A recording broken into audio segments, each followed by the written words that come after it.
Hi guys, how you going? So I'm planting out some carrots today in this garden bed here.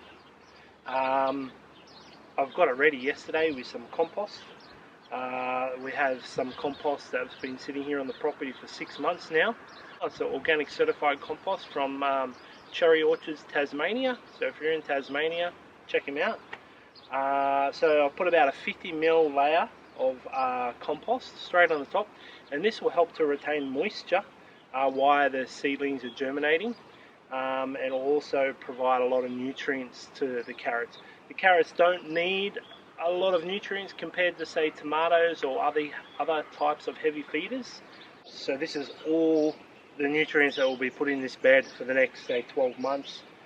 Because when we sow carrots here, we basically sow them and it lasts us until around about till winter, maybe a little bit before winter, autumn is when we tend to run out. I practice dense cropping when it comes to carrots, and there's a few reasons for that. One of the reasons is it makes the area that I'm growing in highly productive in this space. Also, it's easier to spread the seed unless you use sand to separate the seed, which I'm not a really big fan of, but I've tried it before and it is a good way to separate the seed. But if you sow them thickly, then we take them out as microgreens and put them in smoothies, so when they're real small. And then what we do when they're a bit bigger and we're starting to get a bit smaller than sort of your baby carrots you buy at the shop, we'll harvest them at baby size. So then that thins them out again. So we're doing a progression of thinning out and then continue to let the rest to grow. So this is how I can make this area to feed us for enough carrots for around about 12 months or a little less. The whole carrot is edible, so you can obviously eat the root, but you can eat the carrot top. A lot of people use the carrot tops in pesto, but we just throw them in a smoothie. Sometimes we even throw them over the fence to our sheep, and the sheep love it. So you can see here, I just put them in like so.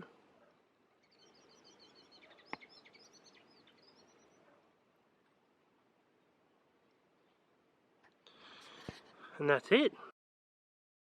This is a home saved seed. It was given to me from a friend. I find it's a lot easier to spread because this seed has all those little tiny spikes on it that you can see. Where commercialized seed doesn't have a lot of those tiny spikes, and so it clumps together really easily. So it's a really good reason to save carrot seed or to get some seed, from a friend. The other reason I like to sow the carrot seeds thickly is because sometimes when you water them in, they can lift to the surface, or if you get a heavy rain, the seeds will work their way to the surface. And this is okay if the soil maintains moisture, but if the soil happens to dry out, then carrot seeds are very susceptible to drying out. If they dry out, then they won't germinate properly, or they germinate and then they die off, which has happened to me before. So it's another reason I sow them thickly, and I probably sow them a little bit deeper than what most people say to sow them, and I find the strongest ones come up, but pretty much I think most of them come up anyway. They're just so strong. So what I like to do is I like to just come in here like so, and I like to just push this soil straight over like that, just like that.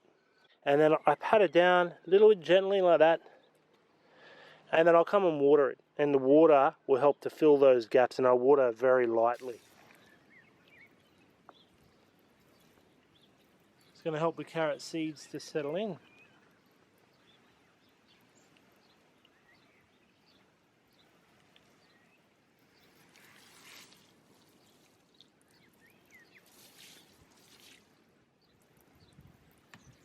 And they'll be popping up and growing in no time.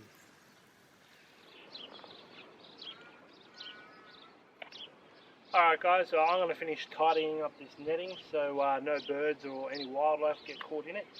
And it's just going to stay here to help the carrots establish so the birds don't dig the little carrots around looking for those juicy worms that they do. And I'll see you in the next one. Alright, hooroo.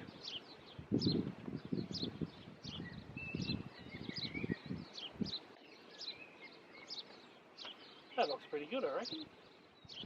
Can't wait for those juicy carrots. Oh yeah. Oh, I can taste it now.